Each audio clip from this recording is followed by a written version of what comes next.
রমজানের শেষ দশক হলো আমলের সবচেয়ে গুরুত্বপূর্ণ দশক। ভাইরা আমার, নবী করিম সাল্লাল্লাহু আলাইহি সাল্লাম সম্পর্কে আম্মা জান আয়েশা বলেছেন, কানা ইয়াজিতাহিদু ফীহি মা লা ইয়াজিতাহিদু ফী গায়রি। রমজানের শেষ 10 দিনে আসলে নবী সাল্লাল্লাহু আলাইহি সাল্লাম ইবাদতের জন্য এত চেষ্টা করতেন, এত মেহনত করতেন, এত সাধনা করতেন, তার জীবনে অন্য কোন সময় ইবাদতের জন্য এত সাধনা করতেন না, শেষ 10 দিন ইবাদতের জন্য যেরকম সাধনা করতেন। এবং আম্মা জান আয়েশা বর্ণিত হাদিসে আরো বলেছেন তিনি, নবী করিম সাল্লাল্লাহু আলাইহি সাল্লাম কানা ইদা দাখালাল আশার, রমজানের শেষ 10 দিন যখন শুরু হতো, আহিয়া লাইলা, সারা রাত আর ঘুমাতেন না, শেষ দশক কখনো ঘুমাতেন না। ওয়া আইকাযা আহলা, পরিবারের লোকদেরকে ঘুম থেকে ডেকে তুলতেন। ওয়া সাদ্দা মিযরা, কোমর বেঁধে নিতেন। এবং ইবাদতের জন্য সবচেয়ে বেশি মেহনত মুজাহাদা তিনি করতেন।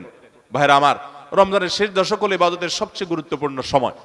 আমাদের বেশিরভাগ মানুষ ঈদের কেনাকাটায় আমরা ব্যস্ত হয়ে পড়ে, শহরের মানুষ গ্রামে যাওয়া ব্যস্ত হয়ে পড়ে, গ্রামের মানুষ শহরের মানুষকে ওয়েলকাম করার জন্য ব্যস্ত হয়ে পড়ে। আমাদের শেষ দশকের ইবাদত হয় না। শেষ দশক ইবাদত করার চেষ্টা করবো তো ইনশাআল্লাহ।